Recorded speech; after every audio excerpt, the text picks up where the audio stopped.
Bapak, Ibu, Saudara-saudari, adik-adik para sahabat Tuhan Yesus di Paroki Santo Yosef Medari dan di Stasi Santo Thomas Yegan, juga para sahabat Tuhan Yesus dimanapun Anda berada, berkah dalem, salam semangat, sehat selalu, tetap berbahagia dan tekun berbuat baik. Marilah kembali kita belajar ilmu sejati pada hari Selasa, tanggal 10 Oktober tahun 2023, hari biasa, pekan ke-27. Kita mengawali belajar ilmu sejati dengan berdoa. Dalam nama Bapa, Putra, dan Roh Kudus. Amin. Allah Bapa kami yang Maha Rahim, Engkau menawari kami hidup dan keselamatan dan memanggil kami kembali bila tersesat. Bangunlah kembali hati dan semangat kami, bukalah mata kami terhadap kebutuhan zaman sekarang. Singkirkanlah kejahatan dan penuhilah kami dengan kekuatan Roh-Mu yang membawa kebebasan. Dengan pengantaraan Tuhan kami Yesus Kristus Putra-Mu yang hidup dan berkuasa bersama Dikau dalam persatuan Roh Kudus Allah sepanjang segala masa. Amin. Para sahabat Tuhan Yesus terkasih, kita akan belajar ilmu sejati dari Injil Yesus Kristus menurut Lukas bab 10 ayat 38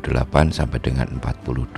Dalam perjalanan ke Yerusalem, Yesus dan murid-muridnya tiba di sebuah kampung. Seorang wanita bernama Marta menerima dia di rumahnya. Wanita itu mempunyai seorang saudara yang bernama Maria. Maria itu duduk di dekat kaki Tuhan dan terus mendengarkan sabdanya. Tetapi Marta sangat sibuk melayani. Ia mendekati Yesus dan berkata, "Tuhan, tidakkah Tuhan peduli bahwa saudariku membiarkan daku melayani seorang diri? Suruhlah dia membantu aku." Tetapi Yesus menjawabnya, "Marta, Marta, engkau khawatir dan menyusahkan diri dengan banyak perkara, padahal hanya satu saja yang perlu. Maria telah memilih bagian yang terbaik yang tidak akan diambil daripadanya." Demikianlah sabda Tuhan.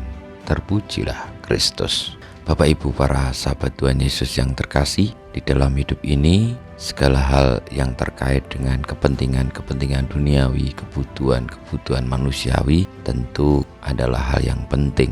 Tetapi Tuhan di dalam bacaan Injil yang kita dengarkan mengingatkan kita semua bahwa hidup tidak hanya disibukkan oleh perkara-perkara duniawi, kepentingan manusiawi, tapi ada hal lain lagi yang sekiranya itu justru yang terbaik, yakni mendengarkan sabda Tuhan, bertekun di dalam melaksanakan kehendak-Nya, sehingga tidak perlu dalam hidup ini kita menyibukkan dengan segala macam perkara-perkara yang sebenarnya bukan untuk menuju kepada yang sejati. Meski hal-hal yang duniawi, kebutuhan manusiawi itu penting, tetapi perlulah kita menempatkan semuanya itu untuk meraih yang sejati, yang utama, yang terbaik, yakni melaksanakan kehendak Tuhan. Sehingga kalau misalnya hal-hal duniawi, kepentingan manusiawi tadi tidak mendukung, tidak menuntun kepada hal yang pokok, yakni melaksanakan kehendak Tuhan, tentulah kita bisa melepaskan dan tidak menyibukkan dengan perkara-perkara itu.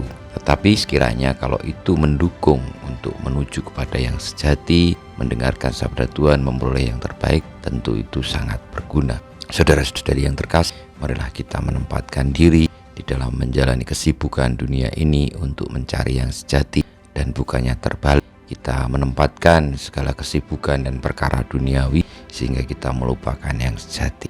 Kita mohon berkat Tuhan, semoga kita boleh memahami yang pokok, yang sejati dalam hidup ini, dan di dalam melaksanakannya meskipun harus mengalami berbagai macam kesibukan, tetapi tetaplah kita melaksanakan itu demi yang pokok sehingga kita tidak merasa dibebani, tetapi karena tahu yang diperjuangkan maka akan senantiasa menjalani dengan gembira. Kita mohon berkat Tuhan, kemuliaan kepada Bapa dan Putra dan Roh Kudus seperti pada permulaan, sekarang, selalu, dan banyak segala abad. Amin.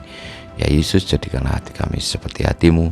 Tuhan bersamamu dan bersama Roh-Mu, kita semua hidup kita, perjuangan kita untuk senantiasa memahami kehendak Tuhan, menjalankannya sebagai bagian yang utama dalam hidup ini, dan tidak menyibukkan diri dengan perkara-perkara yang tidak membawa kita kepada Tuhan.